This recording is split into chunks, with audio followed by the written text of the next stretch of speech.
So thank you for joining me as we continue to look at why does God seem contrary to his nature and his personality between the Old Testament and the New Testament.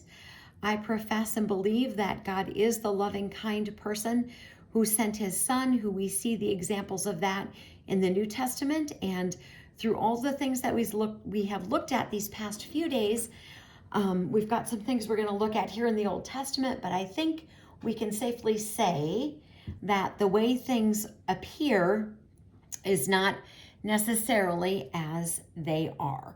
And so there are some things here that we're going to talk about, ways in which we wouldn't necessarily take these literal. So 2 Samuel 24, it says this. It says, "And again the anger of the Lord was kindled against Israel, and he incited David against them, saying, 'Go count the people of Israel and Judah.'" So it looks like God is mad at them. That doesn't mean there are not consequences for sin. It doesn't mean that bad things don't happen through disobedience. But remember, Satan is running the planet. And here we are at a time when people don't have Holy Spirit. So let's fast forward in this same story here, and let's go all the way to 1 Chronicles 21, verse 1. Here's what it says. Satan stood up against Israel and incited David to count the people of Israel. What? Because over here it says that the Lord was angry, and now it says Satan. So our God, who gave us his son for our redemption, which we can see in the New Testament, and then we see, it says, it sounds like God's mad, but then it says Satan. So we're living in an era where people don't have any Holy Spirit. Think about that. No way for God to communicate with them unless they go to the prophets. And if Satan is running the planet and God gets blamed for everything, mull that around in your head for just a moment. Okay, we are going to go now to Exodus 6. I know that story maybe wasn't as well known, but this one you will know. This is Exodus 6. And does this make any sense to you? We're going to talk about Israel's deliverance. And let's get into this here. So Exodus 6, verse 10.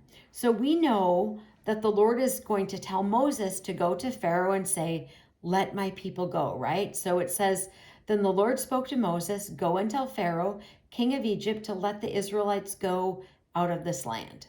So this is what God is telling Moses to tell Pharaoh to do. So Moses tells him, and Pharaoh's like, "Nope, not going to do it." So we have some plagues.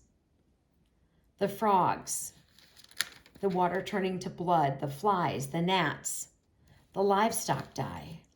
And it goes on. And you know the story of the very last plague, which is going to be the death of the firstborn. And so this will actually be then that first Passover time, but that what they need to do is they need to kill a lamb and they need to put the blood on the doorposts. And then when the angel of death passes over these people, their firstborns will not die. So does it make sense that God says, "Let my people go," but then it says in the verse you all know that God hardened Pharaoh's heart? So God says, "Let my people go." Oh, you're not going to? Okay, then I will send you a bunch of plagues, and then I'm going to harden your heart so that you don't let my people go. Does that make any sort of sense? It doesn't. And it seems contrary, and it seems contradictory. And God cannot lie, and God cannot change. So why would God tell Moses to tell Pharaoh to let my people go, but then I'm going to harden his heart? Every time that Pharaoh said no to God, Pharaoh said yes to something else that wasn't from God, every single time. So, oh my gosh, okay. We're going to pick up and do one more video and wrap this all up for you. Armor up, we ride at dawn. May God bless you as always. Have a great day.